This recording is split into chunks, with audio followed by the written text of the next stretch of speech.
Hello friends, मैं हूं सिकंदर। आज हम जो पढ़ने वाले हैं, जैसा कि आपको पता है पहले वाला जो लेक्चर था उसमें हमने पढ़ा पश्चिमी मरुस्थलीय प्रदेश। अपना पूरा राजस्थान का भूगोल चल रहा है, उसमें हम पश्चिमी मरुस्थलीय प्रदेश तक आ चुके हैं। और इसके भी अगर सब भाग या सब डिवीजन की मैं बात करूं तो बालूका स्तूप मुक्त प्रदेश हम पढ़ चुके थे। हमने क्या पढ़ा? हमादा पढ़ा, रेग पढ़ा ना, ये सारी चीजें क्या होती, लाठी सीरीज पढ़ी। ये पिछले वीडियो में हो चुका था। अब हम आज जो पढ़ने वाले हैं, आज जो देखने वाले हैं, वो देखेंगे बालूका स्तूप युक्त प्रदेश। तो इसी का पार्ट वन था, यानी इसका जो भाग है, इसका पहला भाग क्या था? बालूका स्तूप मुक्त प्रदेश था। और ये हो जाएगा बालूका स्तूप युक्त प्रदेश। ये क्या कह रहा है? शुष्क रेतीले के उद्देश्य ना होकर ये होगा आपका मरुस्थल। शुष्क रेतीले मरुस्थल में स्थित वे क्षेत्र जहां पर बालूका स्तूपों की प्रधानता है। मतलब वे एरिया जहां पर बालूका स्तूप के टिल्ले बहुत अधिक है, उसको हम बोल रहे हैं युक्त प्रदेश। जहां बालू है, ठीक है, जहां पर बालू रेत है और जहां पर नहीं है, वो हो जाएगा आपका बालूका स्तूप मुक्त मुक्त प्रदेश हो जाएगा। और ये हो जाएगा आपका युक्त प्रदेश। देखो टर्म्स बहुत सेम है, आपको ध्यान रखना पड़ेगा। जब भी एग्जाम में मुक्त और युक्त आए तो बहुत इजी तरीके से समझे, तभी आपका क्वेश्चन कहीं ना कहीं सही होने की संभावना रहेगी। ओके, ये पश्चिम मरुस्थल के 58.50% भाग पर फैले हैं। अगर बात करें इससे पहले वाला जो है बालूका स्तूप मुक्त प्रदेश, वो आपका हो जाएगा 41.50%, है ना। इस भाग पर क्या है? बालूका स्तूप मुक्त प्रदेश। और बालूका स्तूप युक्त प्रदेश जो हो जाएगा 58.50% भाग पर फैले हुए। अब इसमें भी अगर मैं बात करूं बालूका स्तूप के प्रकार, टाइप्स ऑफ सैंड ड्यून्स, जो सैंड ड्यून्स पाए जाते हैं पश्चिमी मरुस्थल में, इनके भी अलग अलग प्रकार है। और यहाँ से बहुत क्वेश्चंस पूछते हैं, ध्यान से समझना। ये टर्म से भूल सकते हो, कैसे याद करना, ये सारी चीजें आज हम देखेंगे। ओके, फर्स्ट अगर बात करें टाइप का, प्रकार का, तो हो जाएगा अनुदैर्ध्य बालूका स्तूप। लॉन्जिट्यूडनल सैंड ड्यून्स हो जाएगा। ये क्या होता है? अनुदैर्ध्य बालूका स्तूप होता क्या है, इसको समझो। देखो, जैसे अगर मैं बात करूं, रेगिस्तान में उच्च वायुदाब से निम्न वायुदाब की ओर पवनें चलती है ना, एक दिशा से दूसरी दिशा की ओर पवन चलती है। पवन जब भी चलेगी रेगिस्तान में तो अपने साथ क्या उड़ा के लेके जाएगी? रेत या बजरी। रेगिस्तान में क्या? रेत और बजरी। तो ये जो टिल्ला आपको दिखाई दे रहा है, ये क्या है? बालू का टिल्ला। और ये बालू का टिल्ला इस हवा की दिशा के समानांतर आगे शिफ्ट हो जाता है। इसको हम क्या बोलेंगे? अनुदैर्ध्य बालूका स्तूप। ओके, जब बालूका स्तूप का कोई टिल्ला इसी के हवा की दिशा के समानांतर, ये आप ध्यान रखना कि उच्च वायुदाब से हवा निम्न वायुदाब की ओर जा रही है, लेकिन यहाँ डंप कैसे होगा? ये टिल्ला यहाँ कैसे शिफ्ट होगा? तब इस वायु की स्पीड क्या हो जाएगी? मंद हो जाएगी। वायु की गति क्या हो जाएगी? मंद गति हो जाएगी। तभी जाकर इस एरिया में ये डंप हो जाएगा और ये टिल्ला यहाँ शिफ्ट हो गया। इसको हमने बोला कि अनुदैर्ध्य बालूका स्तूप, है ना। समझ में आया होगा। ओके, इस चित्र के माध्यम से समझ सकते हैं, ये कोई बालू का स्तूप है और ये हवा के द्वारा आगे शिफ्ट हो गया। लेकिन ध्यान रखना, ये कैसा हो रहा है? समांतर, है ना। समांतर इसी इसी टिल्ले के आगे शिफ्ट हो रहा है। इसको हम बोल रहे हैं अनुदैर्ध्य बालू का स्तूप। बहुत अच्छी टर्म से याद रखना। इंग्लिश में भी याद रख सकते हो, लॉन्जिट्यूडनल हो जाएगा सैंड ड्यून्स। ओके,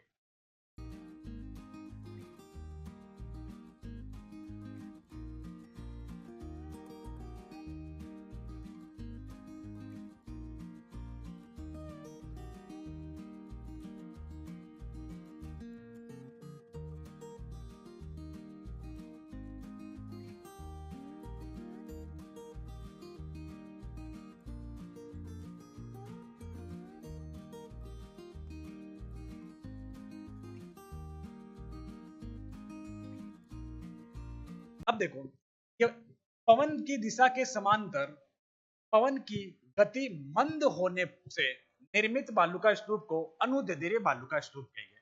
जैसे मैंने बात की, पवन की दिशा के समांतर आगे जब पवन की गति मंद होती है, तब इसके समांतर आगे जो टिल्ला शिफ्ट हो जाता है, इसे हम क्या बोल रहे हैं? अनुदैर्ध्य बालूका स्तूप बोल रहे हैं, जैसे आपने डेफिनेशन में देखा।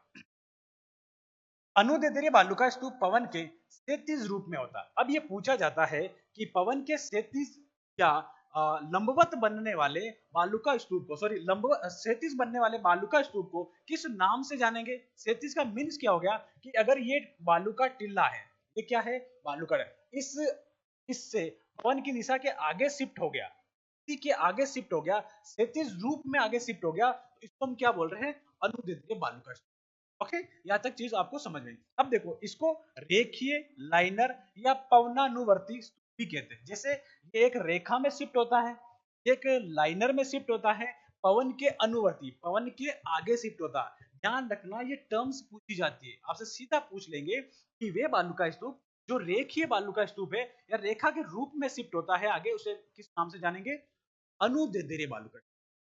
ओके, अब देखो, इनको इसको अलब स्तूप भी कहते हैं, अलब स्तूप भी कहते हैं, अनुदैर्ध्य बालू का स्तूप को अलब स्तूप भी कहते हैं, ये भी पूछा जाता है।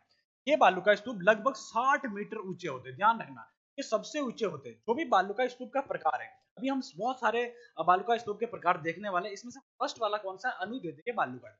अब अगर आपसे पूछा जाए ऐसा कौन सा बालू का स्तूप है जो सर्वाधिक ऊंचा होता है, उसकी ऊंचाई क्या है? ऊंचाई क्या है? ये टिल्ला जो बना है, इसकी ऊंचाई जो है सर्वाधिक है, कितनी है? 60 मीटर।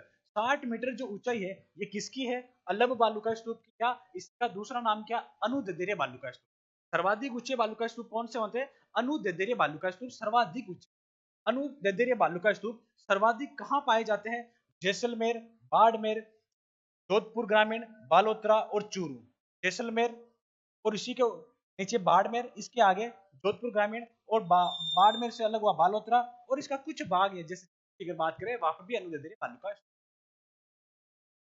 अनुदैर्ध्य बालू का स्तूप के प्रकार। अब देखो, हम क्या पढ़ रहे हैं? अनुदैर्ध्य बालू का स्तूप ने स्टार्ट किया था फर्स्ट प्रकार, इसके भी कुछ टाइप्स अगर बात करें तो हो जाएगा सीप, हो जाएगा, है ना। बहुत अच्छा एग्जांपल क्वेश्चन पूछा गया सेकंड ग्रेड में। सेकंड ग्रेड में ये पूछा गया कि सीप किसका एग्जांपल है, सीप किसका उदाहरण है? तो ध्यान रखना, अनुदैर्ध्य बालू का स्तूप का उदाहरण। अब इसको आप याद कैसे करोगे? क्योंकि अनुप्रस्थ भी आगे पढ़ने वाले। ध्यान रखना, अनुदैर्ध्य में क्या आ रहा? दे आ रहा। क्या आ रहा? दे आ रहा। और सी में क्या आ रहा? पहला अक्षर सी आ रहा। याद कैसे रखेंगे? देसी, है ना। देसी, देसी शब्द को आपको अपने दिमाग में रखना। देसी, देसी क्या? अनुदैर्ध्य, और सी से क्या हो जाएगा? सीप हो जाएगा। क्यों? ध्यान रख लेना, ये पूछा गया सवाल है, और जब आप एग्जाम में आप पूछते हैं इस टाइप के क्वेश्चंस, तो आपके दिमाग में दो चीजें चल रही होगी। जैसे आपसे पूछेंगे सीप किसका एग्जांपल है, एक ऑप्शन होगा आपका अनुदैर्ध्य, दूसरा ऑप्शन होगा अनुप्रस्थ, तो वहां कंफ्यूज क्रिएट हो जाएगा। जैसे ही कंफ्यूज क्रिएट हुआ, तो वो क्वेश्चंस लगभग आपका गलत होने की संभावना ज्यादा हो जाती है। इसलिए किसी भी चीज में जहां कंफ्यूज होता है अपनी चीजें, तो आप सेपरेट करने के लिए कुछ ना कुछ रिलेट कर लो या ट्रिक बना लो। तो हमने जो ट्रिक बनाई वो देसी बनाई। देश से हो जाएगा अनुदैर्ध्य, अनु तो सब में आता है, दैर्ध्य, और सी से हो जाएगा सी।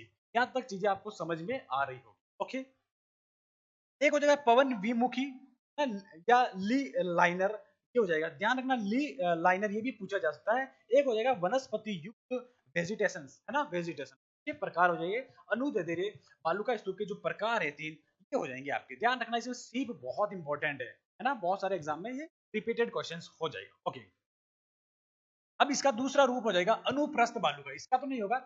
बालू का स्तूप के दूसरे प्रकार की अगर मैं बात करूं, तो अनुप्रस्थ बालू का स्तूप, या इसका इंग्लिश नेम ध्यान रखें, ट्रांसवर्स सैंड ड्यून्स। क्या हो जाएगा? Transverse dune. इसको समझो, बालू का टिल्ला है और बालू की दिशा ये है।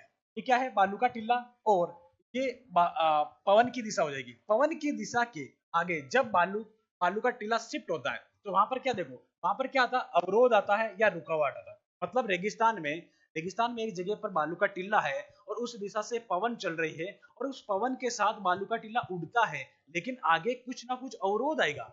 जैसे अवरोध, बैरियर या रुकावट किसी भी चीज की हो सकती है, पहाड़ हो सकता है, पेड़ हो सकता है, या बड़ी कोई बिल्डिंग हो सकती है, छोटा सा पर्वत हो सकता है। उस बिल्डिंग के सारे, उस अवरोध के सारे, जब वो बालू का टीला शिफ्ट होता है, तो उससे हम क्या बोलेंगे?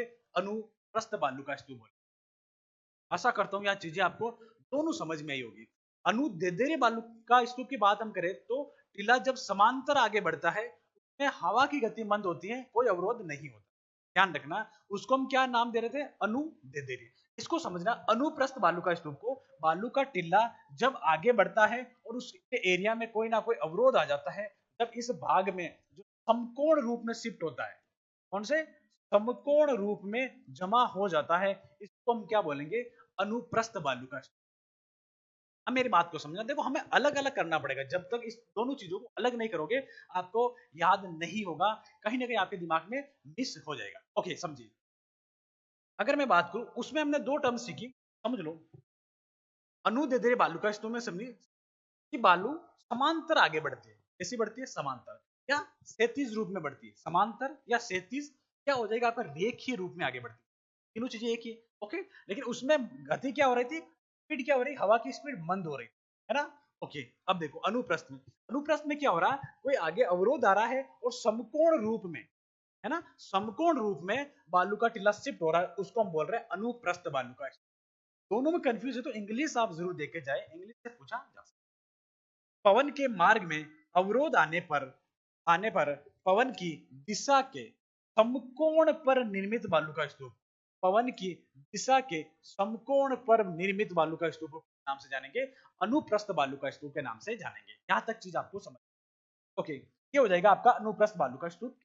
जैसे देखो ये विंड का डायरेक्शन है, इस टाइप से इसका डायरेक्शन होगा और ये शिफ्ट हो जाएगा किसी ना किसी अवरोध के रूप में। फिर अवरोध के रूप में शिफ्ट होने पर ये समकोण टाइप में बनेगा, जैसा कि आपको यहाँ पर एग्जांपल के माध्यम से दिया हुआ, ये चीज को समझ सकते हो, है ना। ठीक है, ओके, आगे बढ़ते हैं। अब इसमें आपको एक चीज ध्यान देनी है कि अगर मैं बात करूं अनुप्रस्थ किसका एग्जाम्पल है ना। अब हमने एक चीज तो देखी थी सीप, सीप किसका हो जाएगा? अनुदैर्ध्य का हो जाएगा। किसका हो जाएगा? अनुदैर्ध्य। लेकिन अगर मैं बात करूं एक आगे और आएगा प्रकार बरखान, बरखान भी एक बालुका स्तूप का प्रकार है, ये किसका हो जाएगा? अनुप्रस्थ का हो जाएगा। ये दोनों चीज आपको समझ लेना है। इसका तो मैंने बता दिया देसी, है ना, दे और सी का बरखान अपने आप याद करना है। ये भी पूछा गया है कि बरखान किसका एग्जाम्पल है, तो ध्यान रखना अनुप्रस्थ बालुका स्तूप का ही एक प्रकार हो जाएगा। आप कौन सा? बरखान हो जाएगा। ठीक है, आगे बढ़ते हैं।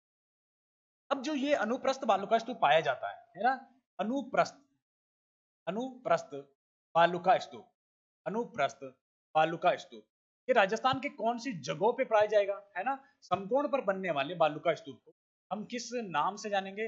अनुप्रस्थ के नाम से जानेंगे। ठीक है, ये बनेगा पुंगल, रावतसर। पुंगल हो जाएगा बीकानेर में, है ना। रावतसर हो जाएगा हनुमानगढ़, सूरतगढ़ गंगानगर, सरदार शेर चूरू, ये 4 जगहों पर पूछा है। अब क्या है कि अभी एग्जाम हुआ था राजस्थान में, अभी 2024 में पिछले सप्ताह एक एग्जाम हुआ था एलडीसी। कौन सा हुआ था? एलडीसी।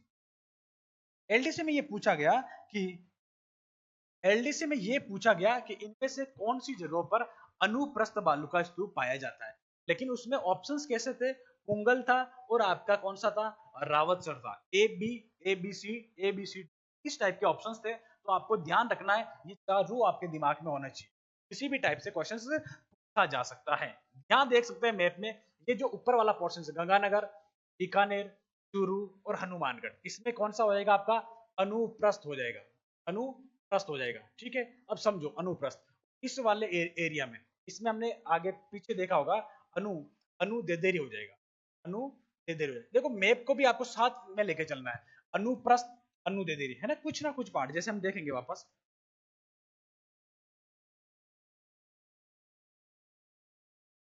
जैसलमेर, बाड़मेर, जोधपुर, बालोतरा और चूरू, जैसलमेर, बाड़मेर, जोधपुर, बालोतरा और चूरू, आप देख सकते हो। जैसे जैसलमेर, जोधपुर, बालोतरा और ये कुछ भाग इसका चूरू में आएगा, बाकी ऑलमोस्ट आपका अलग अलग पार्ट हो। ये पार्ट हो जाएगा आपका अनुदैर्ध्य और ये पार्ट जो हो जाएगा राजस्थान का उत्तरी भाग, ये आपका हो जाएगा अनुप्रस्थ हो जाएगा। यहाँ तक आपको चीजें आई होगी। अनुप्रस्थ और अनुदैर्ध्य बालू के स्तूप को आराम से अलग अलग करके समझे। ओके, अब बरखान, एक बालू का स्तूप का अगर बात करें, तीसरा प्रकार या प्रकार की बात करें तो एक बरखान आता है। बरखान किसे कहते हैं? अर्धचंद्राकार बालू का स्तूप को बरखान कहते हैं। सीधा सा इस टर्म्स को याद करें, अर्धचंद्राकार बालू का स्तूप को आगे चांद की जैसे जो बालू का स्तूप है ना, वो हो जाएगा आपका बरखान हो जाएगा। देखो यहाँ पर मैप में आप देख सकते हो, मैप में देख सकते हो, इसका पिक्चर देख सकते हो कि इस टाइप से आधा चंद्राकार है ना। और ये जो बालू का स्तूप बना है, इसको हम किस नाम से जानेंगे? इसको हम जानेंगे बरखान के नाम से जानेंगे। तो हम किस नाम से जानेंगे? तो बरखान के नाम से जानेंगे। एक ही हो जाएगा कि अर्धचंद्राकार बालू का स्तूप को हम किसके नाम से जान रहे हैं? बरखान के नाम से जान रहे हैं। आधे चांद, है ना, चांद बहुत प्रकार के होते हैं ना, अपना कौन सा है? आधा चांद।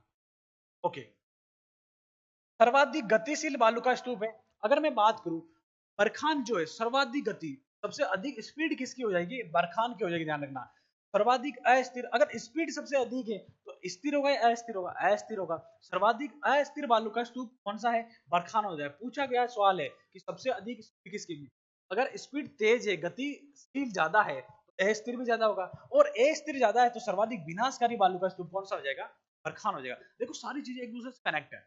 एक ज्योग्राफी एक ऐसा सब्जेक्ट है, हर एक शब्द एक दूसरे से कहीं ना कहीं रिलेट है ना। ये चीज समझ रहे हैं तो आगे जलवायु में काम आएगी, वनस्पति में काम आएगी।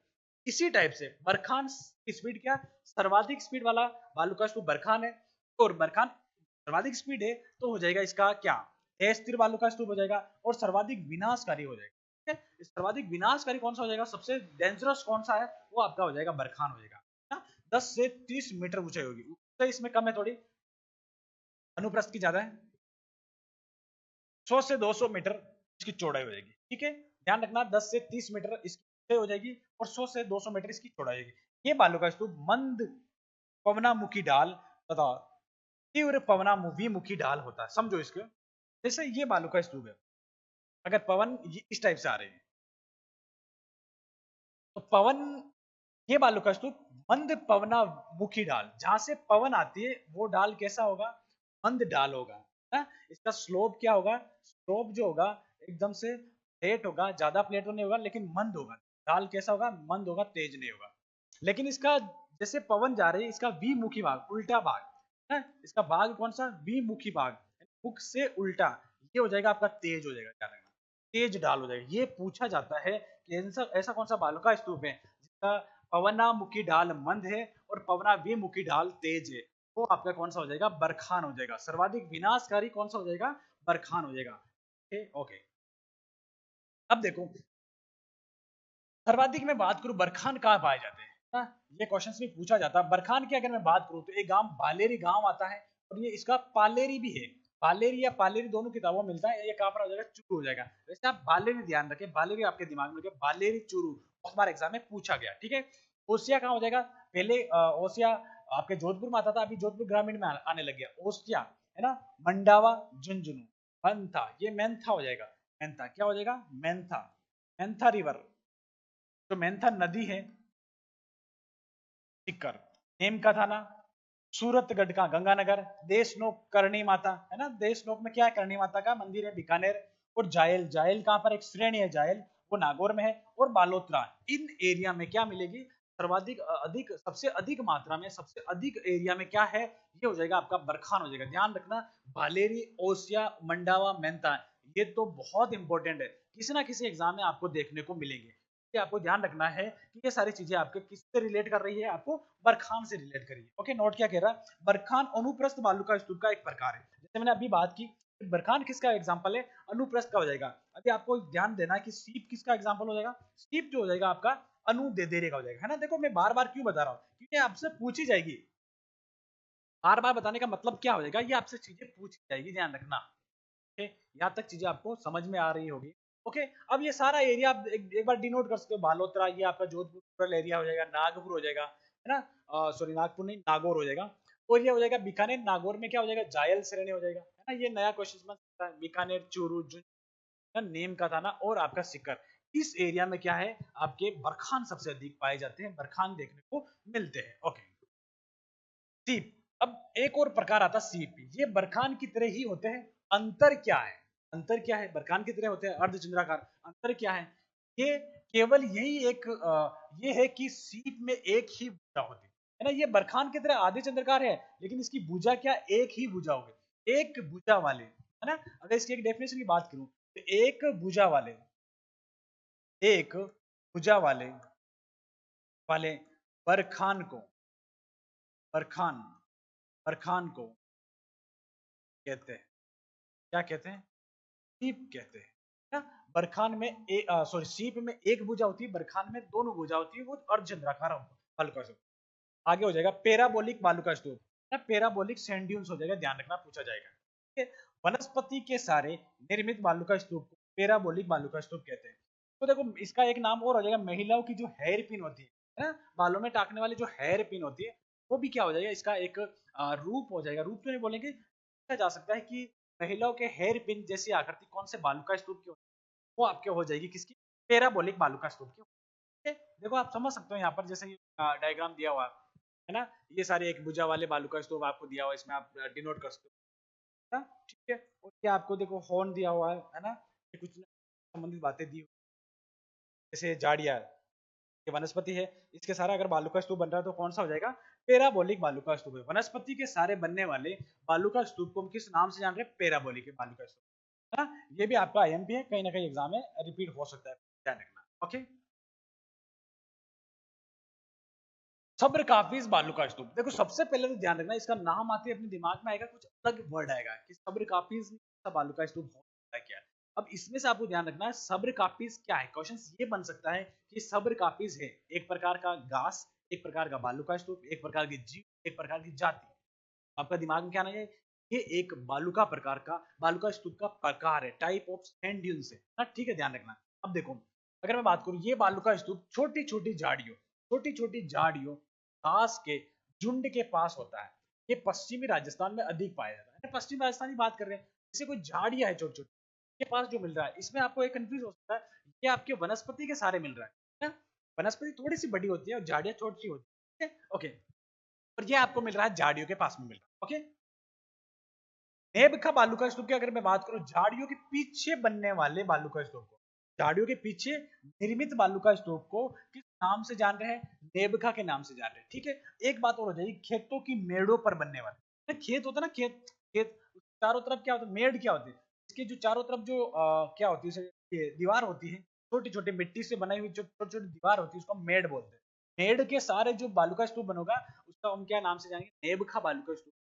अभी हमारे हमारे सामने आया, वनस्पति के आसपास बनेगा उसको हम बोलेंगे पैराबोलिक। वनस्पति के सारे जो बनेगा उसको हम क्या बोलेंगे, पैराबोलिक। और आपके छोटी छोटी झाड़ियों के पास बनेगा सब्र काफी, और झाड़ियों के पीछे जो बनेगा नेबखा बालू का स्तूप बनेगा। ध्यान रखना, तीनों पूछा जा सकता है, ओके। एक प्रकार है लूनेट बालू का स्तूप। लूनेट क्या होता है, जैसे देखो बालू का ये टिल्ला है, बालू का ये टिल्ला है, और हवा के द्वारा ये बहने लगा, लेकिन आगे रेगिस्तान में कोई गर्त आ गया, गड्ढा आ गया, क्या आ गया, गड्ढा आ गया। जैसे ये हवा गड्ढा आएगा तो ये हवा की इसके अंदर जाएगी, रेगिस्तान के गड्ढे के अंदर जाएगी, और जैसे अंदर जाएगी और जैसे ये बाहर निकलेगी, तो ये बाहर निकलने पर हवा तो आगे चली जाएगी, समझना, हवा तो उड़ के आगे चली जाएगी, हवा के साथ जो मिट्टी होगी, रेत होगी, वो यहाँ डंप हो जाएगी, या जमा हो जाएगी। इसको किसके नाम से जानेंगे, नेट बालू का स्तूप के नाम से जानेंगे। वापस समझ लेना, रेगिस्तान में हवा के सारे जब बालू का स्तूप आगे की ओर बढ़ता है, रास्ते में गड्ढा आ जाता है, तो हवा उस गड्ढे के अंदर चली जाती है। जैसे हवा उस गड्ढे के अंदर जाती है, तो हवा ऊपर निकल जाती है, और ये रेत वहाँ गर्त के आगे, एक गर्त के आगे जमा हो जाती है। इसका आकार भी कैसा होता है, चंद्राकार होता है, लेकिन चंद्राकार कैसा, नव चंद्राकार। इसको हम किस नाम से जानेंगे, लूनेट बालू का स्तूप के नाम से जानेंगे। नेट बालू का स्तूप आते ही अपने दिमाग में ये आना चाहिए कि कहीं ना कहीं गड्ढा होगा, और गड्ढा के जस्ट आगे ये गर्त होगा, गर्त के आगे क्या बनेगा, एक बालू का स्तूप बनेगा। इसको हम किस नाम से जानेंगे, लूनेट बालू का स्तूप के नाम से जानेंगे, ओके। देख भी सकते हैं, मरुस्थल में लघु गर्त के पीछे निर्मित नव चंद्राकार बालू के स्तूप को किसके नाम से जान रहे हैं, लूनेट के नाम से जान रहे हैं। देखो एक शब्द यहाँ पर आया नव चंद्राकार, और आपसे यह भी पूछा जा सकता है कि नव चंद्राकार बालू का स्तूप को क्या नाम से जानेंगे, नव चंद्राकार, नव चंद्राकार बालू का स्तूप। नव चंद्राकार बालू का स्तूप जब आपके दिमाग में आए, तो आपका आंसर क्या होगा, आपका आंसर हो जाएगा लूनेट हो जाएगा, ओके। ये चीज आपको समझ, लेकिन हमने पीछे एक बार देखा है कि अर्धचंद्राकार, ना, अर्धचंद्राकार, अर्धचंद्राकार बालू का स्तूप की अगर मैं बात करूं तो हो जाएगा बरखान हो जाएगा। जो शब्द जिस टाइप से दिया हुआ है उसी टाइप से याद करके जाना। बाकी क्या होता है, बहुत सारे एग्जाम्स में इस टाइप के क्वेश्चंस आ जाते हैं जो हैंडल नहीं कर पाते, है ना। जैसे आपसे पूछा जाए नव चंद्राकार बालू का स्तूप, that calls is lunate, and वो हो जाएगा अर्धचंद्राकार बालू का स्तूप, वो हो जाएगा आपका बरखान हो जाएगा। कहीं ना कहीं आपको रिलेट किया जा रहा है, समझ में आ रही होगी, ओके। आगे बढ़ते हैं। एक प्रकार है तारा बालू का स्तूप, है ना, बहुत इजी है। तारे की आकृति का जो बालू का स्तूप है उसको हम तारा बालू का स्तूप कहेंगे। ये पूछा तो नहीं जाएगा आपसे कि तारे की आकृति वाले बालू का स्तूप को किस नाम से जानेंगे, तारा बालू का स्तूप के नाम से जानेंगे। लेकिन इसका जो एग्जाम्स में घुमा के पूछा गया एक बार सवाल, वो किस टाइप से पूछा जा सकता है, तो तारा बालू सबको पता है, लेकिन एक बार जो पूछा गया स्टार सैंड्यूल्स, है ना, इसका जो हिंदी में दे दिया गया एग्जैक्ट ऐसा दे दिया, स्टार स्टार सैंड ड्यून्स। अब इस टाइप से एक बार पूछा गया सवाल है स्टार, कहीं ना कहीं अगर स्टार हमको इस टाइप से तारा दिखता है तो हम एकदम से कर देते हैं, लेकिन इस टाइप से अगर जब दिखता है तो कहीं ना कहीं कंफ्यूज हो सकते हैं।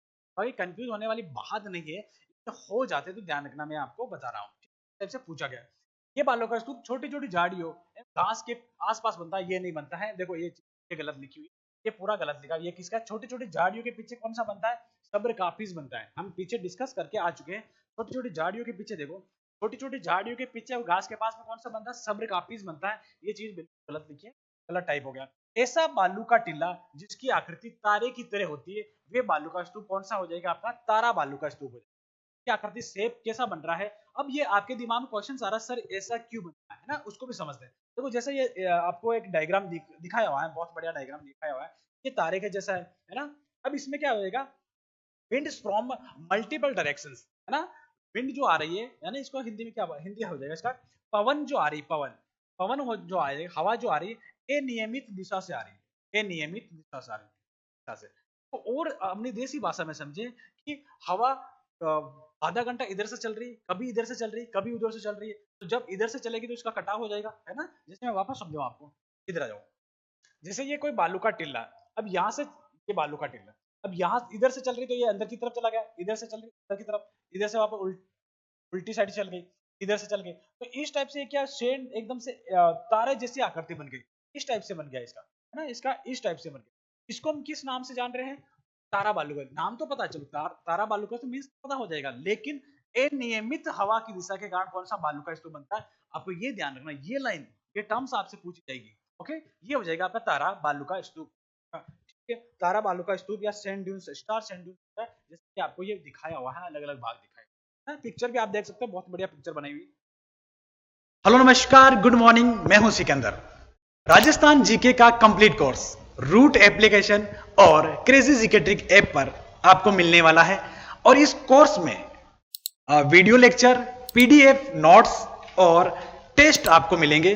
और ये जो कोर्स है कंप्लीट रूप से आपके लिए राजस्थान के सीईटी, रीट, आरएएस जैसे एग्जाम के साथ साथ राजस्थान के सभी कॉम्पिटिटिव एग्जाम के लिए यूजफुल होने वाला है। Okay, all the best, thank you. एक आता नेटवर्क बालू का स्तूप। नेटवर्क मतलब बालू का स्तूप का जाल बन जाता है। एक ही जगह बहुत सारे बालू का स्तूप बन गए तो जाल बन जाता है। इतना इंपॉर्टेंट नहीं है, लिए ध्यान रखना आपको। बालू का स्तूप हनुमानगढ़ से हिसार, हिसार का है भिवाड़ी, हरियाणा के मध्य पाए जाते हैं ना। हनुमानगढ़ से आपके हो जाएगा। इधर में थोड़ा सा मैप के माध्यम से। अब अगर मैं बात करूं, क्या आपका हनुमानगढ़ हो जाएगा, है ना। और इसकी तरफ एक भिवाड़ी हो जाएगा, ये आपका हनुमानगढ़। और इधर भिवाड़ी, भिवाड़ी, और एक जिला आएगा हिसार, जगह या जो भी है। और ये आपका हो जाएगा, दोनों कहां पर है? अब इधर से इस टाइप से जो बनते हैं इनके मिडिल पार्ट में, तो किसके ना कौन सा हो जाएगा? वो आपका नेटवर्क बालू का स्तूप हो जाएगा। पूछा जाता है हरियाणा से, हनुमानगढ़ से हरियाणा के बीच में बालू का स्तूप बनता है, और हरियाणा का भी कौन सा जगह हो जाएगी? भिवाड़ी या हिसार हो जाएगा। इसके मध्य जो बालू का स्तूप बनता है वो आपका कौन सा हो जाएगा? नेटवर्क बालू का स्तूप। ठीक है, कौन सा हो जाएगा? नेटवर्क बालू। वो नेटवर्क नहीं जो अपने मोबाइल में नेटवर्क आता है, उसी टाइप का नेटवर्क है। नेटवर्क मतलब क्या होता है? जाल होता है। ठीक है, ओके, जाल टाइप ये बालू का स्तूप। ओके, आगे बढ़ते हैं। मरुस्थल की झीलों के प्रकार। देखो मरुस्थल में भी झीलें पाई जाती है ना। आपके दिमाग में आ रहा होगा झीलें कहाँ पाई जाती? मरुस्थल में पानी तो होता ही नहीं, झीलें कैसे बनेगी? लेकिन पानी जब बरसता है तो किस टाइप की झील बनती है, कौन कौन सी झीलें पाई जाती है, वो सारी चीजें देखने वाले हैं। बहुत अच्छा क्वेश्चन यहाँ पर क्या बनता है। एक झील आती है, उसका नाम है पलाया झील ना, फेमस है। मरुस्थल के बालुका स्तूप के मध्य वर्षा ऋतु में निर्मित इस झील को पलाया झील कहते हैं। ठीक है, अब देखो बालू का, जैसे बालू का ये टिल्ला है, एक टिल्ला की मैं बात कर रहा हूँ, ये टिल्ला है बालू का, है ना। और एक टिल्ला ये हो जाएगा, एक टिल्ला ये हो जाएगा। ये क्या है? बालू का टिल्ला। ये भी क्या है? बालू का टिल्ला। अब इसके मिडिल पार्ट में बारिश हो गई, है ना, और झील बन गई। वो कौन सी झील है? स्तयी झील, है ना। बालू के टिल्ले के मिडिल पार्ट में, बालू का टिल्लों के, बालू के रेत के टिल्लों के मध्य बनने वाली बालू का स्तूप को किस नाम से जानेंगे? प्लाया झील के नाम से जानेंगे। जैसे इसके एग्जाम्पल की मैं बात करूं, डिडवाना हो जाएगा आपका, डिडवाना हो जाएगा, पचपदरा हो जाएगा, है ना। ठीक है, अब देखो दूसरा इसका प्रकार है बालसन झील। मरुस्थल में दो पहाड़ियों के मध्य इस झील को बालसन झील कहते हैं। इसका बेस्ट एग्जांपल क्या हो जाएगा? सांबर झील हो जाएगा। पूछा गया सवाल है सांबर इसमें किसका उदाहरण है? सांबर किसका उदाहरण हो जाएगा? प्लाया का, बालसन का, रन का और आपके और सारी झील और भी प्रकार होगा, तो आपका आंसर क्या होना चाहिए? तो आपका आंसर होना चाहिए बालसन का प्रकार कौन सा है? सांबर। सांबर झील की अगर मैं बात करूं, सांबर झील के चारों तरफ क्या पहाड़ियां है, जैसे इधर खंडेला की पहाड़ियां, इधर आपके जयपुर में मनोहरपुरा की पहाड़ियां, इधर आपके अजमेर में नसीराबाद की पहाड़ियां, और इधर पुष्कर की पहाड़ियां, ये सारी जो झीलें हो जाएगी है ना, खंडेला की पहाड़ी। इसके मिडिल पार्ट में कौन सी झील बनी हुई है? वो हो जाएगी आपके सांबर बनी हुई, ये सांबर बनी हुई है ना। अब सांबर, सांबर क्या है? पहाड़ियों के बीच में, पहाड़ियों के बीच वाली झील को किस नाम से जानेंगे? ज्योग्राफिकल टर्म, ज्योग्राफिकल शब्द के नाम से जानेंगे, वो हो जाएगा आपका बालसन के नाम से जानेंगे। बालू का स्तूप के मध्य प्लाया, पहाड़ियों के मध्य बालसन, ये चीज आपको समझ में आई होगी। ओके, ताल छापर है ना, ये क्या हो जाएगा? ताल छापर।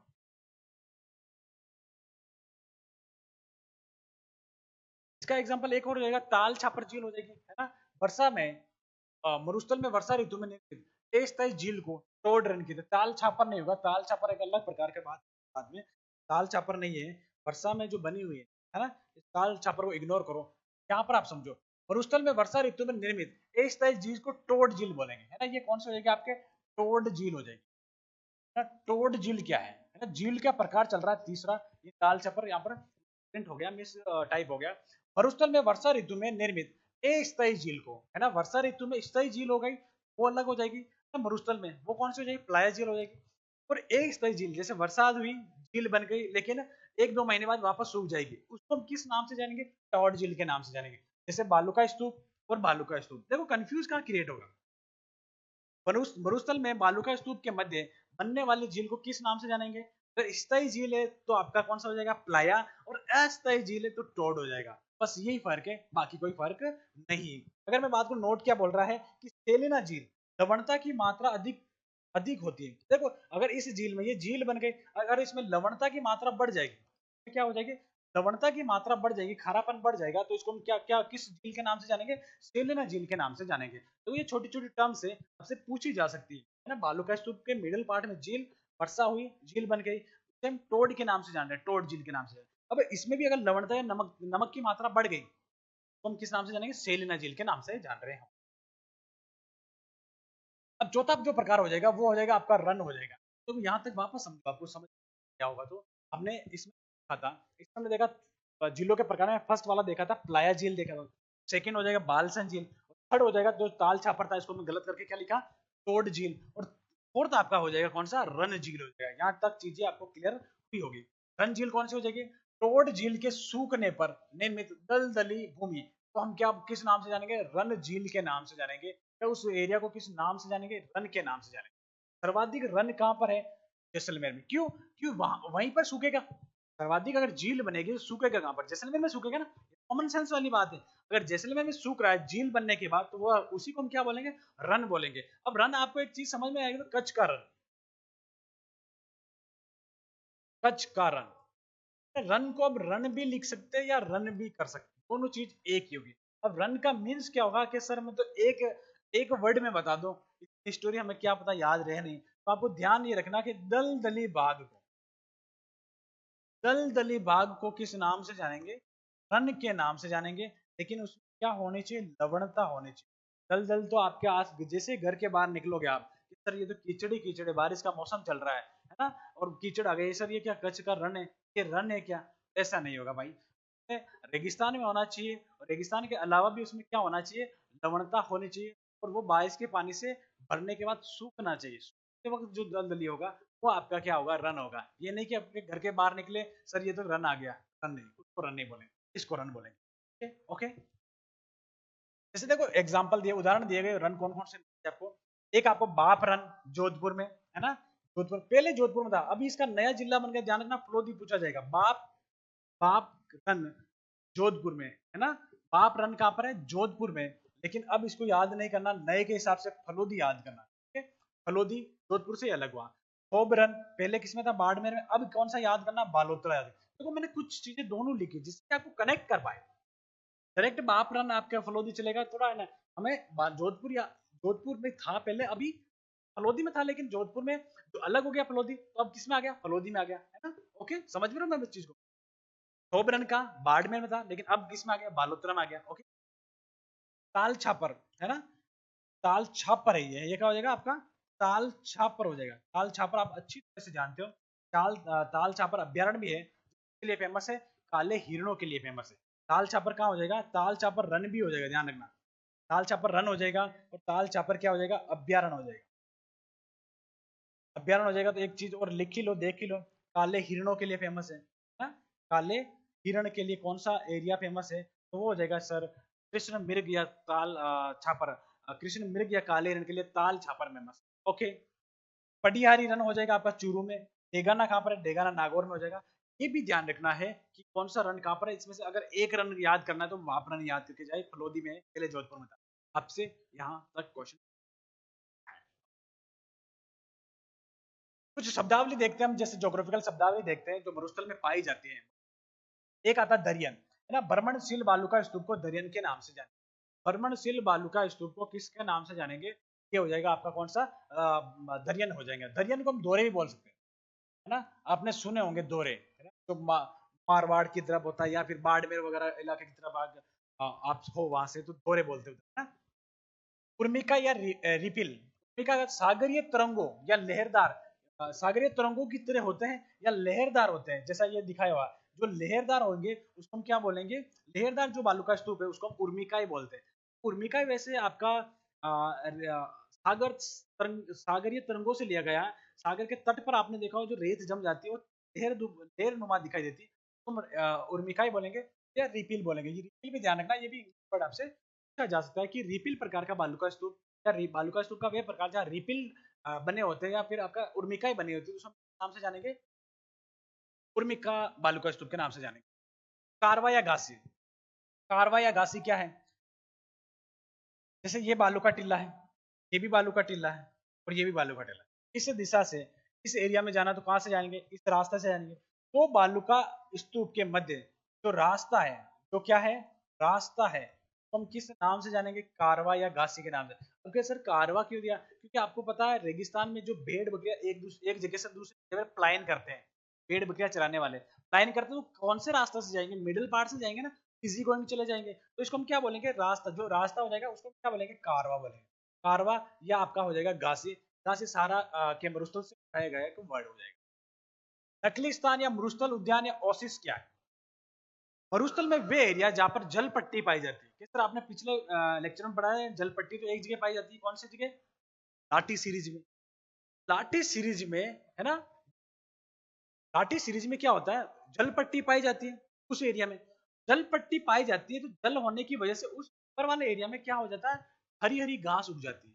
इस घास को क्या बोल रहे हैं, मरु उद्यान, मरुस्थल में उद्यान या नकली स्थान पूछा जाता है। मरुस्थल तो आप मरु उद्यान तो मरुस्थल उद्यान तो आप समझ जाओगे, नकली स्थान क्या है तो ध्यान रखना। मरुस्थल में ये क्या हो जाएगा, मरुस्थल में जाएगा, मरुस्थल में भूमिगत जल भंडार होने पर अल्प वनस्पति आवरण विकसित हो जाता है।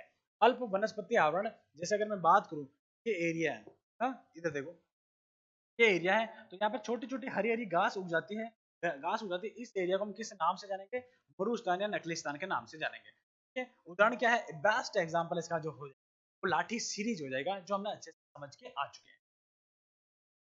मरो क्या है, पोखर, पोखर तली का जल सूखने के बाद बची उपजाऊ मिट्टी के क्षेत्र को मरो बोलते हैं। मरो ध्यान रखना है, पोखर, पोखर मीन्स क्या होता है, तालाब होता है, कोई छोटा नाडा होता है ना, तली हो जाएगी, उसमें क्या होता है, सूखता है, जो मिट्टी बच जाती है, उस जो मिट्टी को, जो मिट्टी के क्षेत्र को मरहो के नाम से जानेंगे। ध्यान रखना, ये नाम से पूछी जा सकती है। इंसेलबर्ग, मरुस्थल में पाई जाने वाली छोटी छोटी पहाड़ियों को इंसेलबर्ग कहते हैं। मरुस्थल में भी पहाड़ियां पाई जाएगी, हाँ सर, कहीं ना कहीं देखने को मिलती।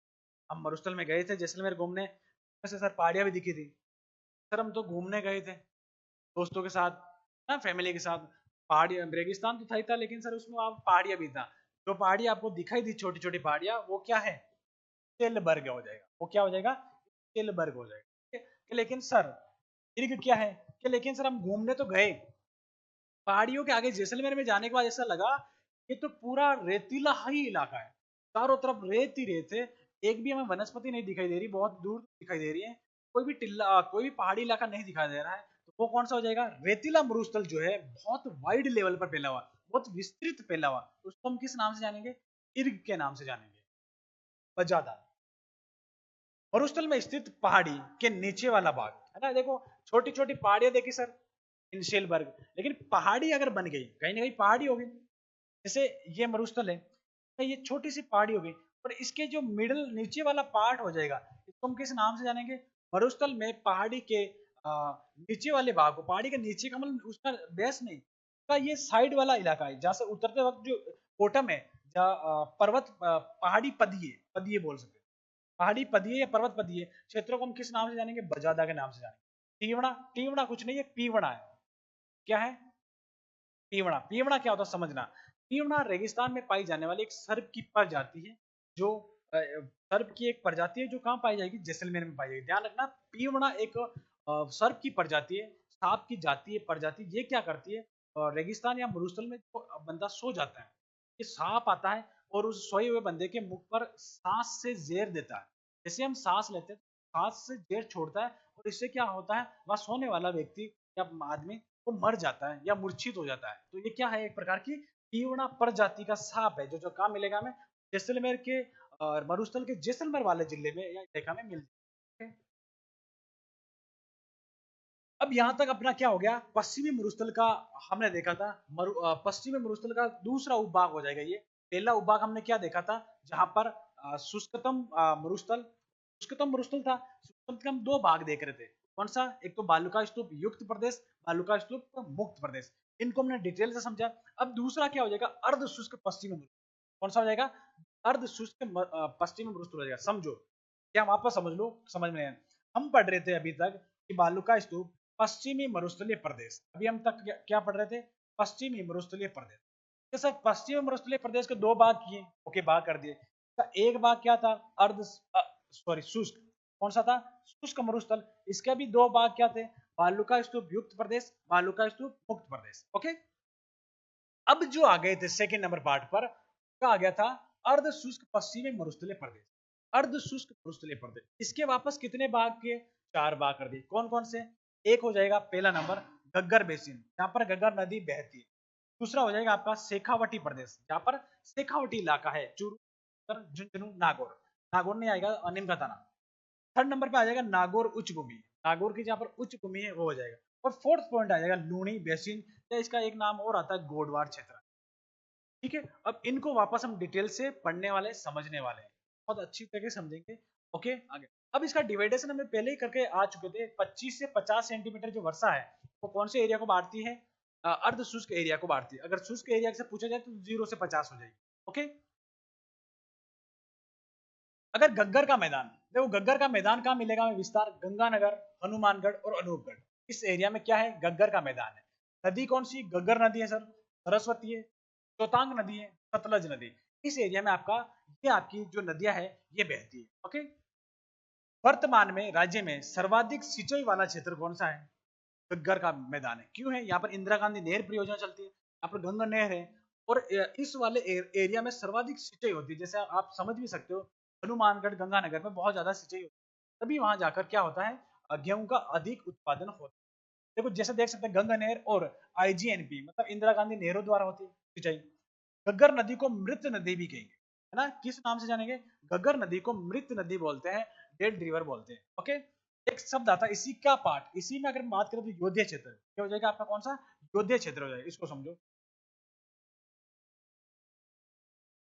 योध्य, योध्य क्षेत्र, है ना। गग्गर बेसिन के प्राचीन काल में योध्य क्षेत्र कहते थे। गग्गर बेसिन को, है ना, गग्गर बेसिन को प्राचीन काल में किस नाम से जानेंगे? योध्य क्षेत्र के नाम से जानेंगे। एक बार पूछा गया, योध्य क्षेत्र राजस्थान के कौन से भाग को बोलते हैं? उत्तर, पश्चिम, दक्षिण, पूर्व। तो कौन सा हो जाएगा? उत्तर, दक्षिण, पश्चिम। ये चारों दिशा में पूछा गया सवाल है, तो आपका ध्यान होना चाहिए उत्तर पार्ट को या उत्तरी भाग को किस नाम से जानेंगे? योध्य क्षेत्र। नाली, नाली क्या है? कि नाली सर, आजकल गाँव में बहुत बारिश हो रही है, और बारिश से जो नाली बनी है वो नाली है? नहीं, आपके घर के आसपास नाली, नाली का जिक्र नहीं किया गया, यहाँ पर कुछ अलग नाली की बात हो रही है ना। ओके, गग्गर नदी की शुष्क घाटी को हनुमानगढ़ में नाली कहते हैं। ठीक है, समझ रहे हो ना। गग्गर नदी है, गग्गर नदी कहाँ बहती है? हनुमानगढ़ में बह रही है, और उसके शुष्क भाग को, घाटी को, जहां पर पानी नहीं पहुंच रहा है, उसको हम किस नाम से जानेंगे? नाली के नाम से जानेंगे। नाली के कैसे याद रखेंगे? नाली, नाली अपने घर के बाहर नाली है, कि वो क्या हो गई, शुष्क हो गई। शुष्क मतलब सूख गई ना। नाली क्या है, शुष्क हो गई। नाली शुष्क होने पर कौन से एरिया में, हनुमानगढ़ में। हनुमानगढ़ में किस नाम से जानेंगे, नाली के नाम से जानेंगे, पाट। पाट समझो। घग्गर नदी द्वारा निर्मित मैदानी भाग मैदान को हनुमानगढ़ में पाट बोलेंगे। मतलब हनुमानगढ़ में घग्गर नदी के शुष्क भाग को तो नाली बोल रहे हैं, और हनुमानगढ़ में घग्गर नदी के मैदान को हम किस नाम से जानेंगे, पाट के नाम से जानेंगे। दोनों टर्म्स अलग अलग है, काफी शब्द समान रखे है इसमें, हनुमानगढ़ या फिर आपका नाली या फिर आपका घग्गर नदी। ध्यान रखना इसको अलग अलग कर लेना। शुष्क घाटी आए तो आपको करना है नाली, और आपका मैदान आए तो आपको करना है पाट करना है। सेम की समस्या, बहुत अच्छा टर्म्स यूज हुआ है यहाँ पर। सेम समस्या, सेम समस्या क्या है, इंदिरा गांधी नहरी क्षेत्र में जल रिसाव से दलदली भूमि का निर्माण हो जाता है। इससे भूमि में उपजाऊपन समाप्त हो जाता है। इसे सेम की समस्या कहते हैं। तो डिटेल से समझो। ये नहर कौन सी है सर, अभी आपने बताया इंदिरा गांधी नहर, और ये कैसी है, ओके ये नहर क्या है, ये नहर कौन सी हो जाएगी, इंदिरा गांधी नहर। अब इसके मिडिल पार्ट में तो क्या है, पानी फ्लो करता है, जल बहता है। जल जब बहता है तो इस एरिया में, नहरी क्षेत्र में जल का रिसाव होता है। आपको पता होगा जहां पानी बहता है तो कहीं ना कहीं रिसाव तो होगा। अब इस एरिया में रिसाव होने के कारण, रिसाव होना कोई अच्छी बुरी बात नहीं है, लेकिन रिसाव होने के बाद क्या होता है, आसपास के इलाकों में 100, 150, 200, 1000 किलोमीटर तक, हजार तो नहीं होगा, 100, 150 किलोमीटर तक क्या होता है, 100, 150 भी नहीं होगा, आसपास का जो इलाका है समझ लो, है ना, इतना भी क्षेत्रफल, आसपास का क्षेत्रफल, इस एरिया में रिसाव होने के बाद ये भाग क्या हो जाएगा, दलदली हो जाएगा। क्या हो जाएगा, दलदली हो जाएगा। अब इस एरिया में क्या होगा, दलदली हो गया तो यहाँ पर क्या खेती नहीं हो पाएगी। अब यहाँ की मिट्टी क्या हो जाएगी, अनउपजाऊ हो जाएगी। इसका इस ये क्या अनउपजाऊ होगी, इसको हम क्या बोल रहे हैं, समस्या हो गई ना, देखा समस्या हो गई। इसको हम किस नाम से जान रहे हैं, सेम की समस्या। वापस समझ लेना, नहरी क्षेत्र में जल का रिसाव होता है, और आसपास के इलाकों में 1 किलोमीटर 2 किलोमीटर जितना भी किलोमीटर है, आसपास के इलाकों में एरिया दलदली हो जाएगा। दलदली होने की वजह से वे एरिया खेती करने के लायक नहीं होगा, वहां की मिट्टी अनउपजाऊ हो जाएगी। इस समस्या को सेम की समस्या को हम किस समस्या कहते हैं, सेम की समस्या कहते हैं। और ये क्वेश्चन पूछा जाता है कि सेम की समस्या कहाँ कहाँ होती है, तो आपको ध्यान होना चाहिए गंगानगर, हनुमानगढ़, अनूपगढ़। ओके, अब देखो सेम समस्या से चर्चित गांव कौन सा, अगर एक गांव की बात करें तो हो जाएगा आपका पांडुपोल। पांडुपोल गांव कहां पर है, हनुमानगढ़। पांडुपोल गांव कहां पर हो जाएगा, हनुमानगढ़ में। सबसे सर्वाधिक सेम की समस्या कौन से गांव में हो जाएगी, आपके पांडुपोल गांव में हो जाएगी। सेम समस्या उपचार क्या है, अब कोई भी समस्या आती है तो उसका समाधान होता ही होता है। आपकी भी लाइफ में बहुत सारी समस्या चल रही होगी, कोई ना कोई समस्या अगर चल रही है अभी तो कोई ना कोई प्रॉब्लम का सूट आउट जरूर होता है, ध्यान रखें, थोड़ा सा सब्र रखें। इसी टाइप से अगर सेम की समस्या की मैं बात करूं, सेम की समस्या में जिप्सम का उपयोग करेंगे। हम क्या करेंगे, दलदली बाग हो गया तो वहां क्या डालेंगे, जिप्सम डालेंगे, और जिप्सम से दलदली बाग कहीं ना कहीं थोड़ा सा हार्ड हो जाएगा, और वो खेती करने योग्य हो जाएगा, वहां की जो मिट्टी होगी उपजाऊ हो जाएगी, ठीक है, और वहां पर खेती की जा सकती है, ठीक है, ओके। सेम की समस्या भूमि में केशिका कर्षण क्रिया द्वारा होता है। जो सेम की समस्या है ना, ये भूमि में जो रिसाव होता है, इस पूरी प्रोसेस को किस नाम से जानेंगे, तो जानेंगे केशिका कर्षण। ये कौन सा प्रोसेस है, केशिका कर्षण क्रिया हो जाएगी। तो इसका इंग्लिश एक हो जाएगा, इंग्लिश याद करें मेरे हिसाब से तो इसका हो जाएगा कैपेलरी एक्शन हो जाएगा ना। कैपेलरी एक्शन क्या है, जो पूरा प्रोसेस रिसाव हो रहा है, आसपास की भूमि दलदली हो रही, तो हम कैपेलरी एक्शन बोल रहे हैं, केशिका कर्षण भी हो जाएगा। पूछा जाता है स्टेटमेंट टाइप क्वेश्चन। बग्गी क्या है, उत्तरी पूर्वी उपजाऊ मिट्टी का क्षेत्र को बग्गी कहते हैं। उत्तर पूर्वी भाग में जो उपजाऊ मिट्टी का भाग है उसको हम क्या नाम से जान रहे हैं, बग्गी के नाम से जान रहे हैं, ये भी। अब दूसरा पोर्शन कौन सा आ जाएगा, शेखावटी क्षेत्र। अर्ध शुष्क का पहला कौन सा था, गगर। अब दूसरा हम किस में आ गए, शेखावटी क्षेत्र में आ गए। देखो विस्तार देखो, सिक्कर, चूरू, झुंझुनू, डिडवाना, कुचामन का उत्तरी भाग, है? और नागौर का उत्तरी भाग। नागौर और डिडवाना कुचामन का उत्तरी भाग सिक्कर, चूरू, झुंझुनू शेखावटी क्षेत्र का नाम से जान।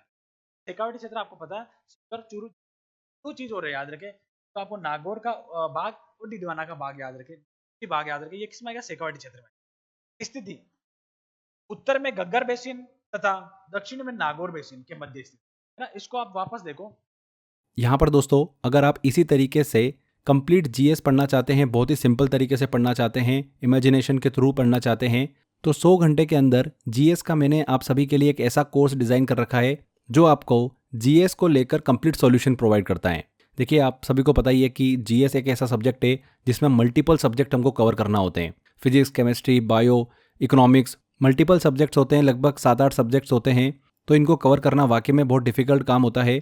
मैंने आप सभी को कंप्लीट सॉल्यूशन दिया है 100 आवर जीएस के इस कोर्स के अंदर। सारे सब्जेक्ट मैंने ही आपको पढ़ाए हैं और बहुत ही सिस्टमेटिक तरीके से सबसे सिंपल वे में मैंने आपको चीज़ों को एक्सप्लेन किया है और हमने ट्रिक के माध्यम से भी चीज़ों को इसमें याद किया है। इंग्लिश एंड हिंदी मिक्स में ये कोर्स मैंने आपके लिए डिज़ाइन किया है। 2 ईयर की वैलिडिटी के साथ में आपको ये कोर्स मिल जाता है। अगर आप इस कोर्स को एनरोल करना चाहते हैं तो डिस्क्रिप्शन बॉक्स और कमेंट बॉक्स में लिंक दे रखा है, वहाँ पर क्लिक कर सीधे कोर्स के अंदर एनरोल कर सकते हैं। इसके अलावा क्रेजी जी के ट्रिक एप्लीकेशन डाउनलोड कर लीजिए।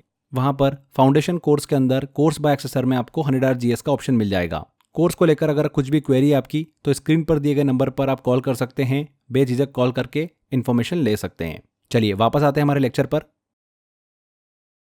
क्या देखो, अब मैं बात करूं कि शेखावटी जो बेस्ट प्रदेश है, शेखावटी जो प्रदेश है, के उत्तर में क्या है? ये सर घग्गर बेसिन है। के दक्षिण में क्या है? नागौर उच्च भूमि। पूछा जाएगा घग्गर बेसिन और नागौर उच्च भूमि के मिडिल पार्ट में कौन सा प्रदेश है? तो शेखावटी प्रदेश हो जाएगा। ठीक है, ओके।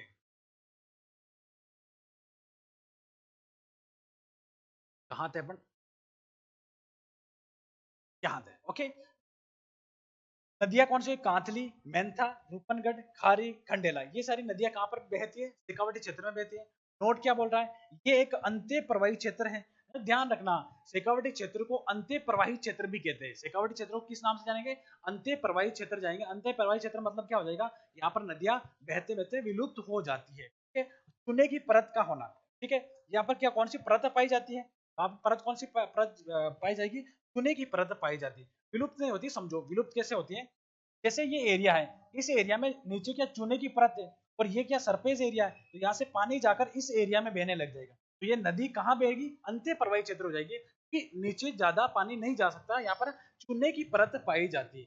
ओके, तोरावाटी क्षेत्र है ना, कांतली नदी के मैदान को सिक्कर में तोरावाटी कहते हैं। सीधी से याद रखना है, तोरावाटी किसे कहेंगे? कांतली नदी के क्षेत्र को सिक्कर में तोरावाटी के नाम से जानेंगे।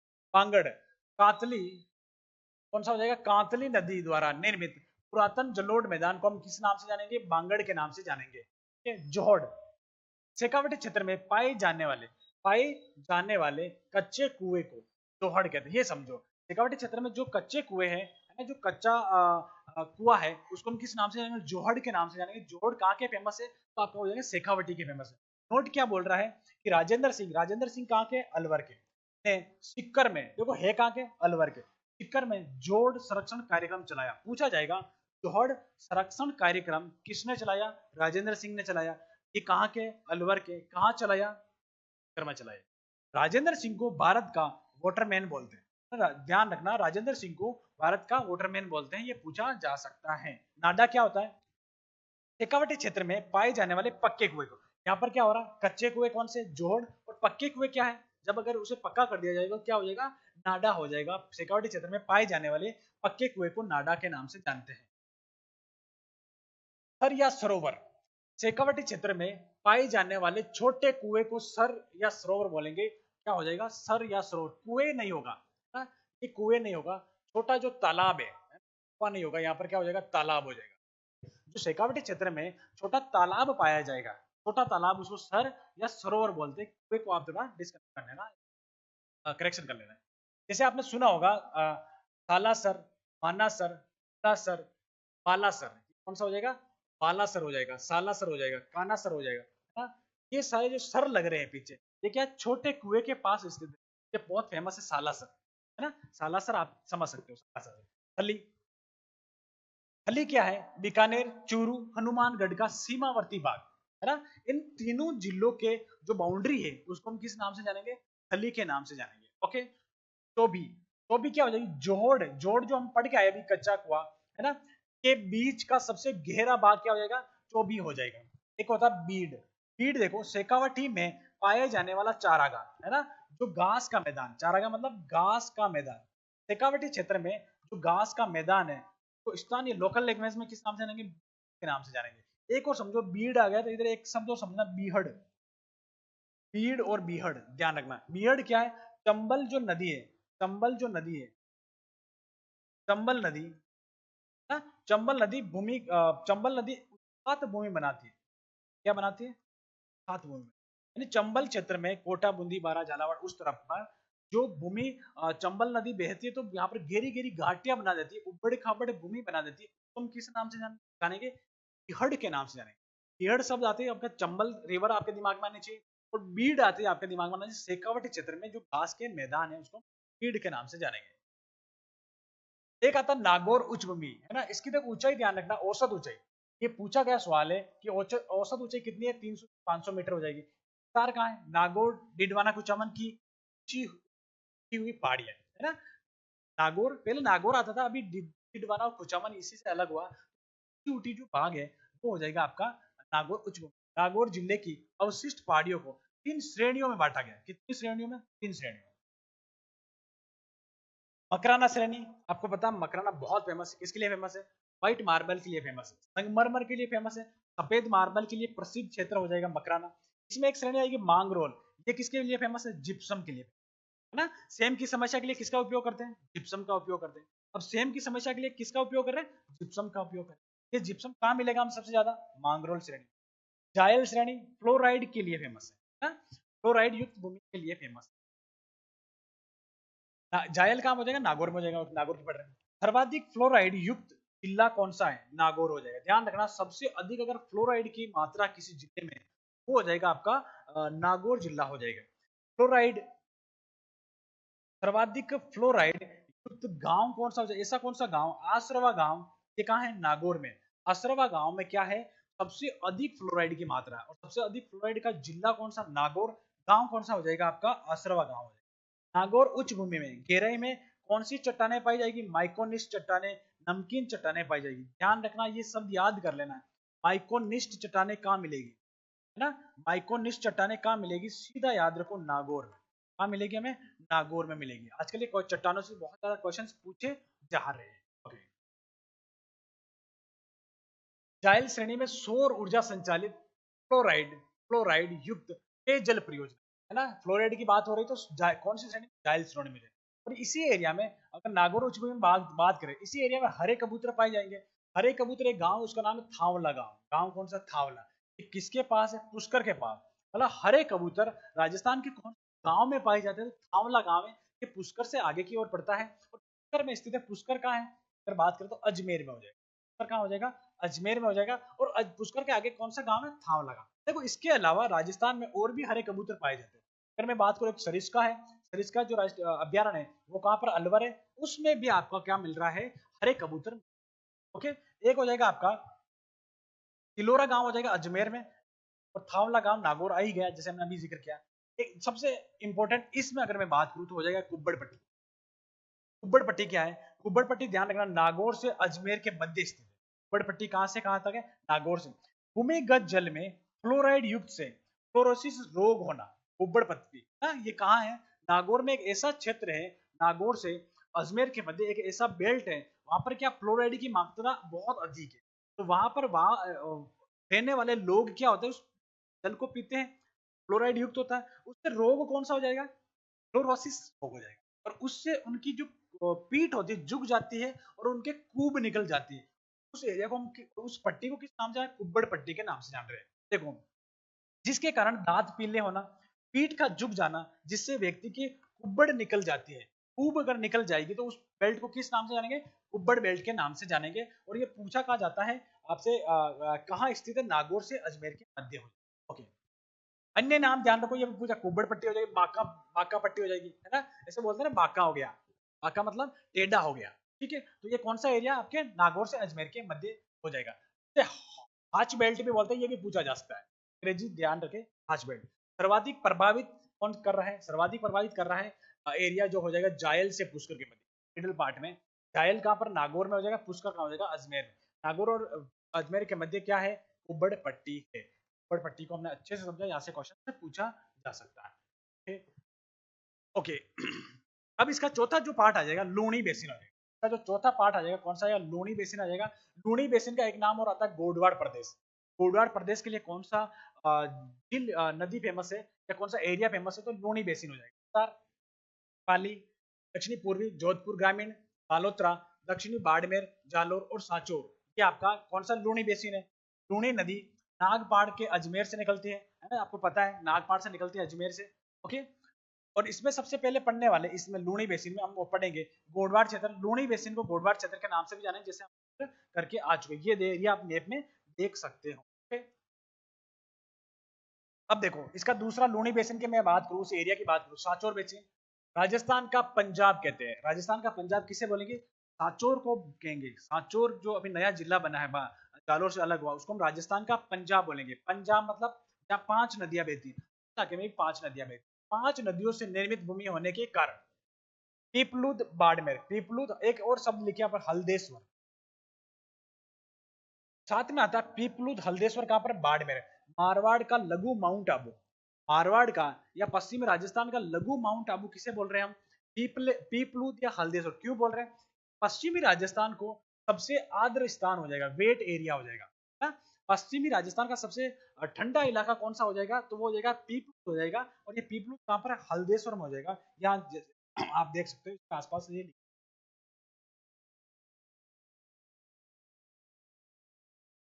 अब आता है एक 56 की पहाड़ियां, क्या आ जाएगा? 56 की पहाड़ियां। लूणी बेसिन में अगर मैं बात करूं 56 की पहाड़ियां, मोकलसर गांव से सिवाना तक, बालोतरा, बाड़मेर, मोसलसर गांव सिवाना तक जो बालोतरा में है, ये पहले बाड़मेर में था, वहां पर क्या है? 56 की पहाड़ियां है। तीनों शब्द याद रखें।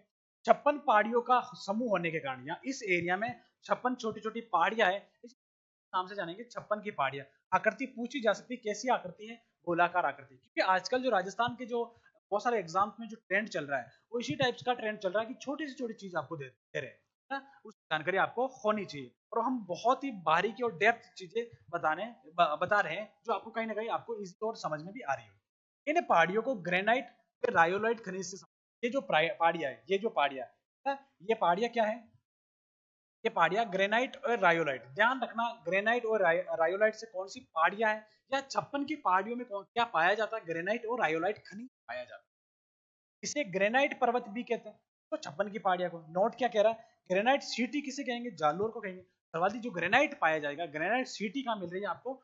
जालोर हो जाएगा। जालोर यहाँ पर देख सकते हैं कि आपका बांसवाड़ा वाला इलाका है, जालोर ये वाला इलाका। जालोर कौन सा है? ये वाला इलाका। एक आता नाकोड़ा पर्वत, इसी बालोतरा, यहाँ जैन धर्म का धार्मिक स्थल है। देखो नाकोड़ा पर्वत कहाँ पर? बालोतरा में, पहले बाड़वर में था, अभी बालोतरा में हो जाएगा। यहाँ पर कौन सा धर्म है? जैन धर्म का, है ना। जैन धर्म का पर्वत है, या जैन धर्म के यहाँ पर मंदिर है। इसे हम देख सकते हैं, जिसे नाकोड़ा भैरव के नाम से भी जानते हैं। नाकोड़ा भैरव कहाँ पर? पर्वत कहाँ पर है? बालोतरा में हो जाएगा। जसवंतपुरा की पहाड़ियां, ये कहां पर हो जाएगी? जालोर में हो जाएगी। इन पहाड़ियों की सर्वोच्च चोटी हो जाएगी डोरा पर्वत, 869 मीटर है। अगर मैं इसकी बात करूं, पश्चिमी राजस्थान की सबसे ऊंची चोटी कौन सी हो जाएगी?